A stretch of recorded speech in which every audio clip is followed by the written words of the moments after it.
Maybe you've heard the name Peace Corps thrown around, or you're interested in becoming a volunteer yourself, but you have no idea what Peace Corps volunteers actually do on a day-to-day basis or how it's beneficial to their communities. I get it. Probably the main response that I get when I tell people that I'm a returned Peace Corps volunteer is something like, "Oh, that's cool.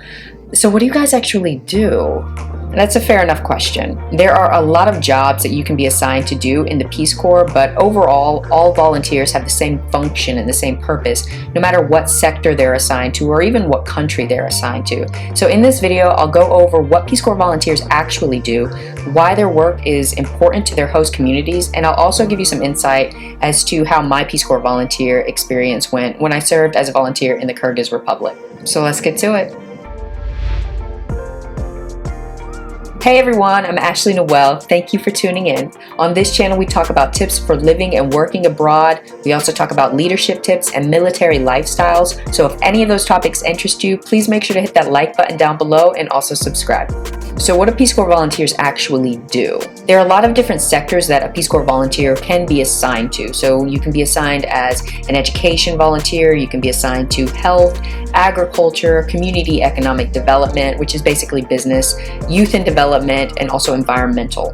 Each country where the Peace Corps operates has a handful of these sectors present. So you may have one country with 2 sectors present, another country may have 3 sectors present. I don't think there are any countries where all 6 sectors operate. So depending on what type of job you want to do, where you want to be assigned as in your job sector, that's going to limit the options that you have for what countries you can be assigned to. The key thing that I don't think that people really understand about the Peace Corps is that if you're a volunteer, your primary job is not necessarily to just perform the duties of that sector every day. Every volunteer is first and foremost a trainer. So the Peace Corps very much so operates off of the philosophy of give a man a fish and you feed him for a day, but teach a man to fish and you feed him for a lifetime. So at the beginning of each volunteer's service, they're going to be paired with a local counterpart, and that's who they're going to be working with to help train for the next 2 years of their service. So what do I mean that every volunteer is a trainer? Every volunteer is going to start off their first few months in their new host countries in training themselves. So they're going to be learning the local language of their new host communities. They're also going to be going through intensive job training. Let's take somebody who's assigned to the education sector. So they're going to be a TEFL volunteer. They're going to be teaching English as a foreign language. That person, when they go through their job training, they're going to be learning teaching methodology. They're going to be learning how to create lesson plans that are going to be able to engage all of the different types of learning styles all within a 45-minute class. They're going to be learning how to create useful homework, so things like that. And the reason that the TEFL volunteers are learning all of these different things isn't necessarily so that when they go back to their host communities, they'll be better at standing in front of the classroom and teaching English themselves. Instead, it's so that they can work with their local counterparts every single day to develop these lesson plans and to put these effective methodologies into practice to make their counterpart a more effective teacher. So that way, even when the volunteer returns back to the US and goes home, the counterpart is going to be a much better teacher, and they're going to be able to continue to use these methodologies to benefit the rest of the community for years to come throughout the entirety of their career. So what does this look like in reality? Well, during my service, I actually had 2 counterparts. My first counterpart was an older gentleman named Ikram. And Ikram was in his 60s or so, but he had been teaching for decades. And so with Ikram, we taught 8th through 11th graders. 11th grade is the final grade of high school in the Kyrgyz Republic. So Ikram learned his craft back in the days when Kyrgyzstan was still a part of the Soviet Union. And the typical Soviet way of teaching is to tell your students to open their books, memorize the lesson, and come back the next day and recite the lesson that you memorized before. So that's exactly what Ikram did. And the first month or so that volunteers are in the country in place with their counterpart, their job is not to try to go in super fast and just insert themselves and change everything. Instead, they have to sit back and just watch what their counterpart does, how they already do their job day to day, and just observe ways that they can very casually and comfortably insert their new methodologies in to change things in a more subtle and not necessarily so dramatic way. And so that's what I did. I just sat back and I watched. So I remember one day the lesson in the book was Mary Had a Little Lamb. And so Ikram told the students to memorize the poem Mary Had a Little Lamb and come back the next day and recite it. And that's exactly what they did. One by one, they stood up and they recited Mary Had a Little Lamb. And I remember just watching it and thinking to myself, like, why though? We had never even translated the poem to them. The students all spoke Russian, so I didn't even know if they knew what the word lamb meant in Russian. They were basically just memorizing words and regurgitating things, but they weren't actually learning anything. So getting Ikram on board was actually really tough. I almost had to bargain with him, like, okay, I see what you're doing, but just give me a month and let's just see where this goes. And he did. He ended up giving me the time, and we ended up switching our methodology completely. And by the end of the year with our 11th graders, we were literally hosting debates with them in English on things like gender politics and the future of Kyrgyzstan's economic growth, things like that. And they ended up having a ton of fun with the class. We gave them the vocabulary since obviously they were very good at memorizing things, but then throughout the year we worked with them on developing very simple sentence structures that were able to become more and more complex. But I think the most important thing, the greatest achievement of them all, is that by the end of the year, Ikram was actually on board with the new teaching methodology, and for me that was the biggest win.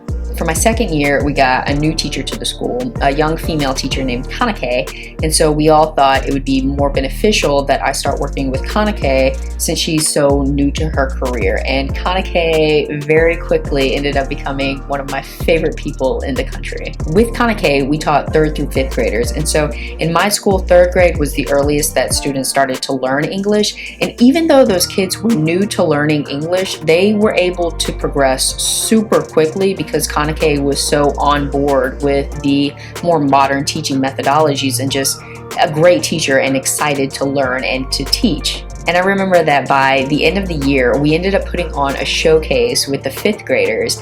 And so we invited all of the students' families, and the entire school directorate came, and we invited all of the teachers, and so they would show up throughout the day too. And so the students performed songs in English, and they did these self-choreographed dances. They would present these poems that they wrote in English. We had this big Jeopardy style game in English, and they just had a blast. And I will say that from a volunteer perspective, that is coming mighty far from just open your textbook and learn this random list of words. Another cool thing that Kanake and I did was that our textbooks were really bad and ineffective, so we didn't use them all that much. Instead, before every class, we would create these one-page worksheets. And so the worksheet would give a summary of the lesson that we had gone over for the day, all of the vocabulary that we had done, and also a homework worksheet at the bottom. And we would translate the whole thing into Russian and Kyrgyz. And so when the kids were taking these home every day,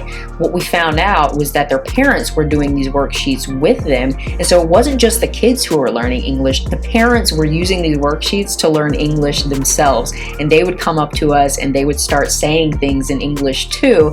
And that was just super cool because it was a reach that we weren't necessarily anticipating, but we were able to affect much more of the community just by going that little extra step. So that's a basic summation of the purpose of a volunteer's day-to-day job: to work with their counterpart to help develop their skills to make them better at what they do.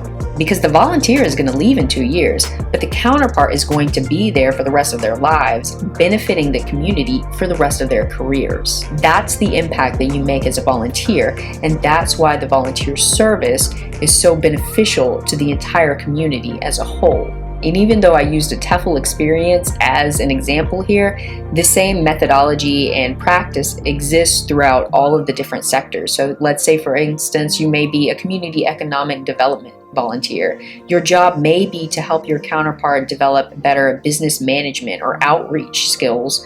Or maybe if you're a health volunteer, your job could be to help your counterpart stop the spread of illness throughout the community by thinking of initiatives for better hand washing practices, or to find solutions to open up more hand washing stations. The last key role that I'll touch on for Peace Corps volunteers is essentially to be something like an ambassador to the United States for your host community. Like I said, my country of service, Kyrgyzstan, which is now called the Kyrgyz Republic, is a former Soviet country. So your typical Kyrgyz person knows as little about America as your typical American knows about Russia. And the kids that we were teaching, if you just look at the projection of their lives, most of them will probably grow up to become farmers just like their families. They will probably stay local to the community for the rest of their lives, just like their families had done for generations. And we were teaching them English, but English was their third language. They were already fluent in Kyrgyz and in Russian. And within my village, at least, I was certainly the first Black person that the vast majority, if not all of them, had ever seen in real life. I was probably the first American that most, if not all of them, had ever met in real life. So just your presence in your host communities as an American volunteer, the way you do things, the way you see things, what you point out about the way they do things and how they see things, just your presence alone will be able to give them a different perspective that without you there, they otherwise never would be able to experience.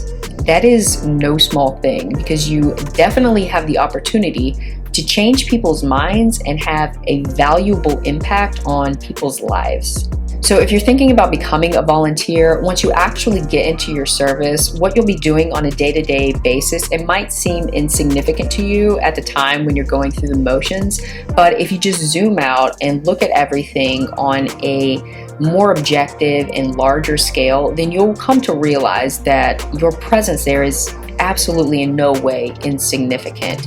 And everybody in that village, everybody in your community is always going to remember the time that the American volunteer came and lived with them for a while.